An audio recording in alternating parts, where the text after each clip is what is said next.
Imran, thanks so much for having me. I apologize for not being able to join in person. I have to say though, it means I have to worry a little bit less about how fashionable I look. So you're just going to have to believe that I'm wearing some very chic shoes. I'm here to talk about what Trump's return means for the world. And I thought I'd just start very quickly with why he won. We'll have all kinds of postmortems in the coming months, but there are a couple of global reasons that are worth thinking about because this didn't happen in a vacuum.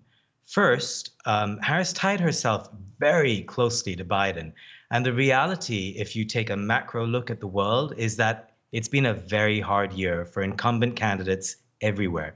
In just the last couple of years, you could look at Austria, Australia, Finland, France, India, Italy, Sweden, South Korea, Slovenia, Poland, Portugal, New Zealand, and the UK, where you are.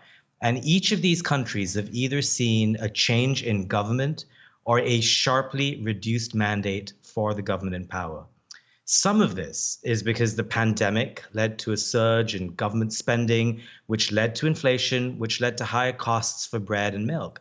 And I know this sounds simplistic, but pocketbook economics is what affects most people. COVID had an impact. Second, immigration.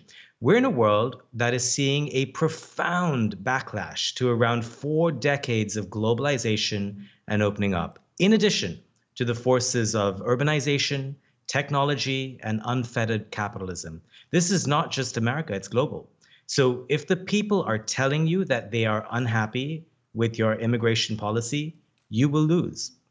This is something that the right, I think, has understood and deployed as a strategy around the world. This isn't to say that Harris was doomed from the start. She wasn't. She could have won.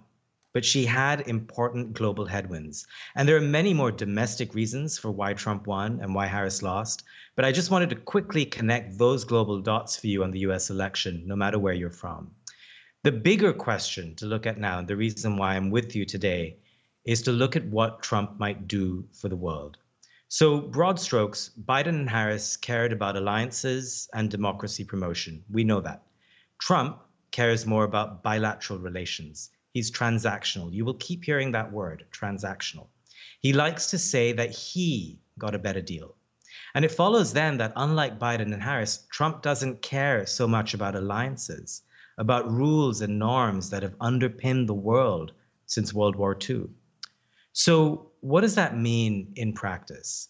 And there are three main areas where Trump will change the Biden Harris trajectory. First, tariffs. Trump loves tariffs. He said he's going to put a 20% tariff on imports from all countries and a 100% tariff on goods from China, 200% if it's electronic vehicles.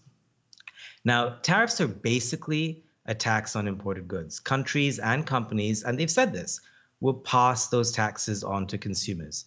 So it's a fair bet to say that if Trump goes ahead with his stated tariff policy, you will get potentially drastic inflation in the United States and globally as well.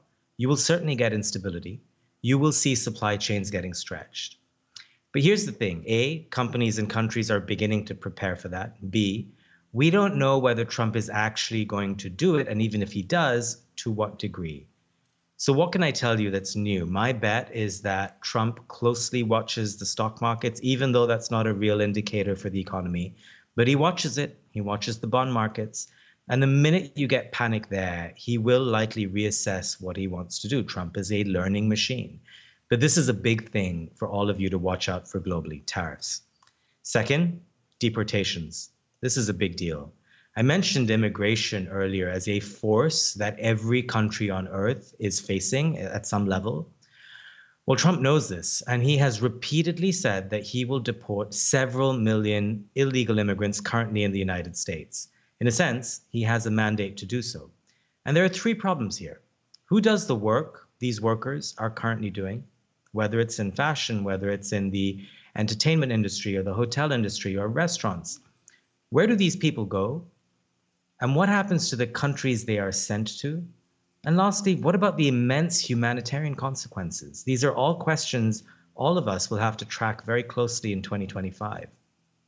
Trump has already named his border czar, a former police officer named Tom Homan, and you could expect Trump's bark on this one to be just as bad as his bite. So, third, climate change. There is every chance that Trump will pull the United States back out of the Paris Climate Accords, just as he did in 2017. Except, unlike last time, I actually don't think this will hurt as much, in part because it won't be a surprise to anyone. The bigger thing to watch out for is whether Trump is going to roll back some of the Biden administration's clean energy subsidies. So, if the incentives around clean energy production change, then you might imagine that major companies will shift their policies, and that could in turn have immense consequences for a range of green initiatives around the world. Two more things. What about global conflicts? Let's go there. Ukraine. Europe is extremely worried. Now, here's the thing. I was in Kyiv recently, and the Ukrainians are actually upset with the Biden administration.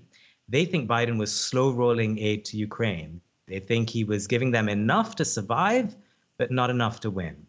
No matter who won the US election, something was going to change on this front. And that's in part because Russia's president, Putin, was waiting to see who would win and therefore how he would game out his next steps.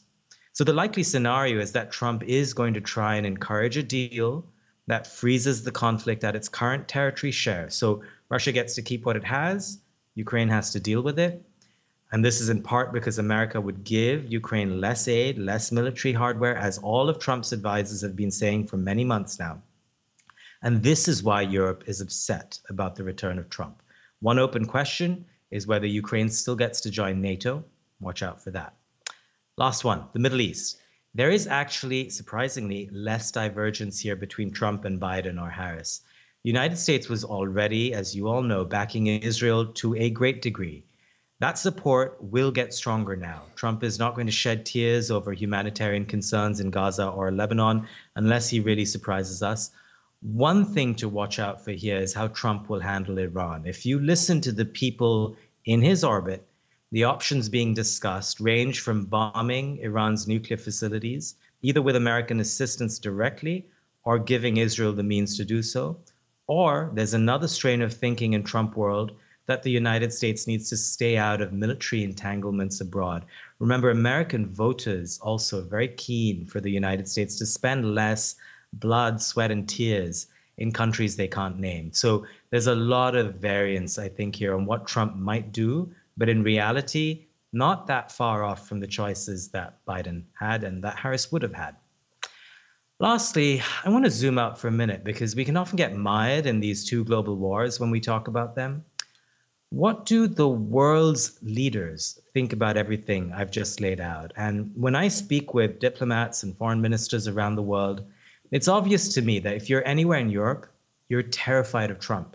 So if the old order, the post-Bretton Woods order in which alliances mattered, and the head of the IMF was always European, and the head of the World Bank was always American, if that old order was good for you, then the idea of a US president who shakes things up and doesn't care as much about alliances, that is scary.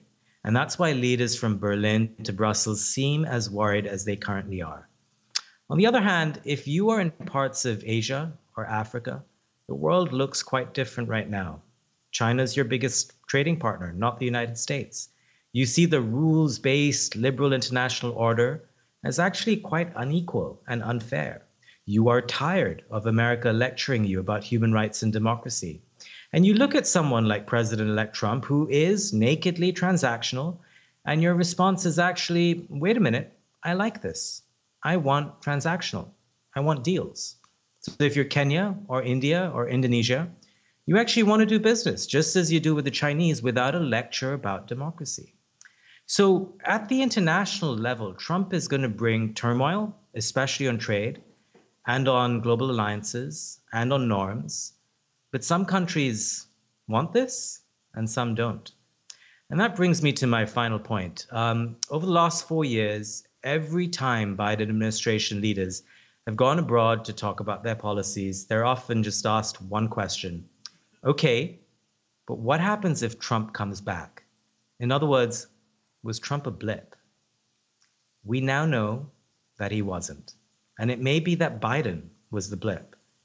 Time will tell. But what is clear to me is that the Obama, Clinton, Biden era of neoliberalism and of faith in capitalism and the markets benefiting everyone equally, the people seem to have rejected that. It isn't working. The system isn't working for everyone equally.